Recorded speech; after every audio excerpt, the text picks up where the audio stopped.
அனைவருக்கும் வணக்கம். இது ஈரோடு ஆர்ஆர் அகாடமி. நான் உங்கள் கார்த்தி. இந்த கிளாஸில் நம்ம பார்க்க போகிறது பார்த்தீங்கன்னா பாலி எக்ஸ்க்ளூஷன் பிரின்சிபல். ஸோ ரொம்ப முக்கியமான ஒரு பிரின்சிபலுங்க பாலி எக்ஸ்க்ளூஷன் பிரின்சிபல். இந்த பாலி எக்ஸ்க்ளூஷன் பிரின்சிபல் என்ன சொல்கிறாங்கன்னு பார்த்தீங்கன்னா, the quantum mechanical principle applying to fermions but not to bosons. நல்லா நோட் பண்ணுங்க. the quantum mechanical principle நல்லா தெரியும், நம்ம quantum mechanical தான் டிஸ்கஸ் பண்ணிட்டு இருக்கோம். The quantum mechanical principle applying to fermions but not to bosons, that two identical particles in a system such as electron in an atom or quarks in a hadron can possess an identical set of quantum numbers. என்ன சொல்றோம்? The quantum mechanical principle applying to fermions but not to bosons, that no two identical particles in a system such as electrons in an atom or quarks in a hadron can possess an identical set of quantum numbers. இதுதான் சொன்னது யாருன்னு பார்த்தீங்கன்னா Wolfgang Pauli in the year of 1925. The origin of Pauli exclusion principle lies in the spin statistical theorem of relativistic quantum field theory. அதான் சிம்பிளாக நான் உங்களுக்கு இங்கே சொல்லியிருக்கேன். என்ன சொல்லியிருக்கேன் பாருங்க, பாலி எக்ஸ்க்ளூஷன் பிரின்சிபல். இப்போ நான் சொன்னது லென்த்தி எக்ஸ்பிளனேஷன், அதனால் ஒரு தடவை மட்டும் சொல்கிறேன் பாருங்க. The quantum mechanical principle applying to fermions but not to bosons, that no two identical particles in a system such as electrons in an atom or quarks in a hadron can possess an identical set of quantum numbers. இதுதான் definition. இதை நான் சிம்பிளாக உங்களுக்கு சொல்லியிருக்கேன் பாருங்க. The probability of two antisymmetric identical particles is 0 and probability of two antisymmetric identical particles is 0, or two non-interacting fermions cannot be both in same quantum number. நல்லா புரிஞ்சுக்குங்க. The probability of two antisymmetric identical particles is 0, or two non-interacting fermions cannot both be in the same quantum state. அதாவது ரெண்டுமே ஒரே quantum ஸ்டேட்ல இருக்காது அப்படிங்கிறது தான் concept. சரிங்களா? ஸோ அடுத்த டாபிக் ரிலேட்டிவிஸ்டிக் குவாண்டம் மெக்கானிக்ஸ். அடுத்த டாபிக் பார்த்தீங்கன்னா ரிலேட்டிவிஸ்டிக் குவாண்டம் மெக்கானிக். அதில் வந்து தான் ஃபர்ஸ்ட் இப்போ நான் ஏற்கனவே சொன்னோம்லே ரிலேட்டிவிஸ்டிக் குவாண்டம் தியரி, அதனால தான் முதல்ல நம்ம இது பார்த்துருக்கோம். அடுத்து Klein Gordon equation. So relativistic quantum தியரியில் நம்ம பார்த்தது பாலி எக்ஸ்க்ளூஷன் பிரின்சிபல் பார்த்தோம், ஜஸ்ட் நோ பார்த்தோம். இப்போ அடுத்தது கெலன்-கார்டன் ஈக்குவேஷன். ஸோ இந்த கெலன்-கார்டன் ஈக்குவேஷன் வந்து ரொம்ப ரொம்ப important equation. So del square minus 1 by c square dou square by dou t square into psi equal m naught square c square by h cross square into psi. இதை மறுபடியும் எப்படி எழுதலாம்னா இந்த மாதிரி square square psi equal m naught square c square h cross square into psi. So ரொம்ப முக்கியமான ஒரு equation இந்த Klein Gordon equation, மறந்துடாதீங்க. ஓகேங்களா?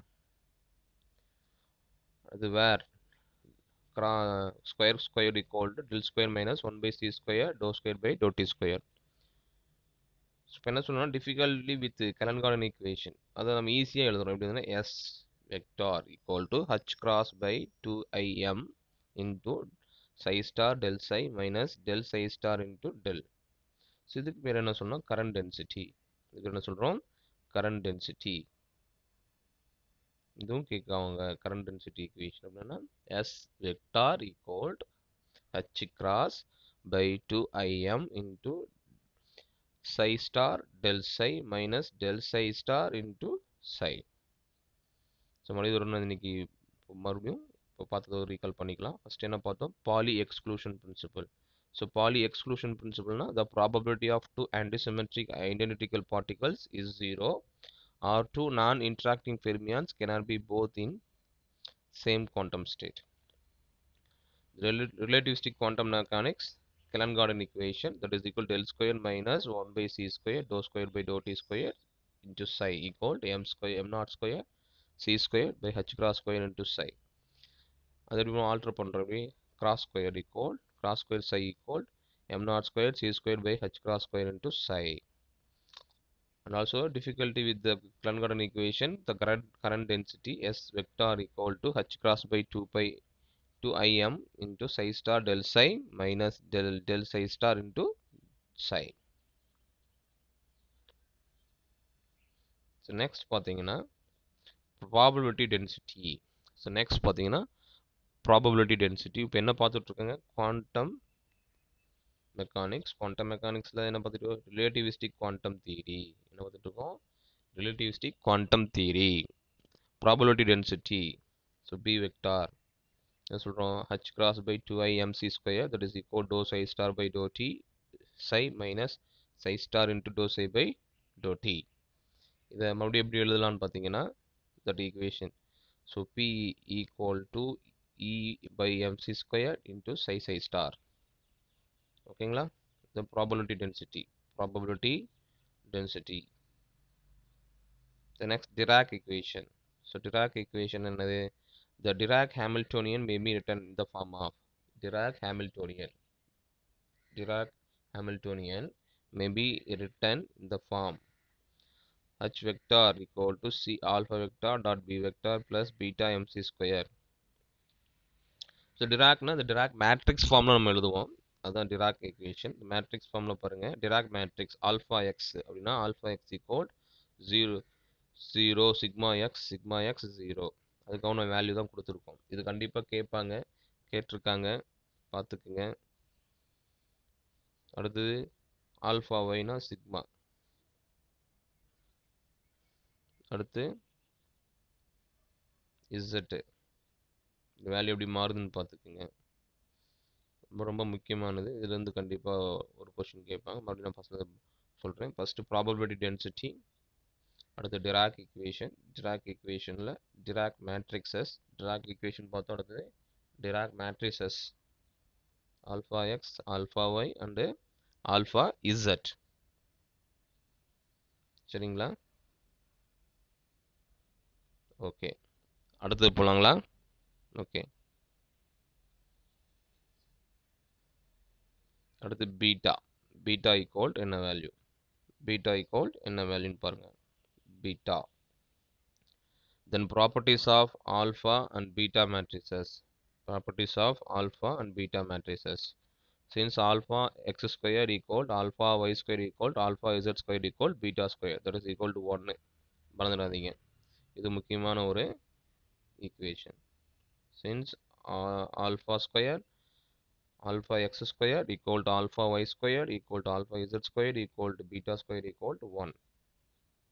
Next பார்த்தீங்கன்னா the eigenvalue of matrices must be plus or minus 1. The eigenvalue of matrices must be plus or minus 1.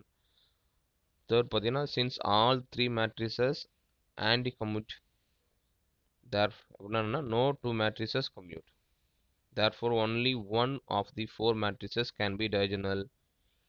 Here we take beta to be diagonal, so other are non-diagonal matrices. மறுபடியும் சொல்றேன், first property பாருங்க, since alpha x square equal to alpha y square equal to alpha z square equal to beta square equal to 1.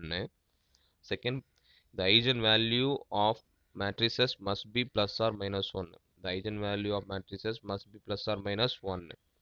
Since all these matrices anti-commute னா no two matrices commute பண்ண முடியாது, therefore only one of the four matrices can be diagonal. Here we take beta to be diagonal, so other are non-diagonal matrices. Fourth பாருங்க, trace of alpha equal 0. இங்க iங்கிறது x y z, trace beta equal to 0. இது another important property. இது கேட்டிருக்காங்க, ரொம்ப time கேட்டிருக்காங்க, note பண்ணிக்கிங்க.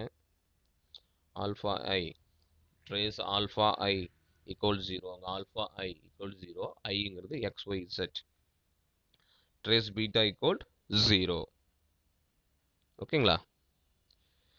So we know that the trace is just the sum of all eigenvalues. It follows that plus 1 and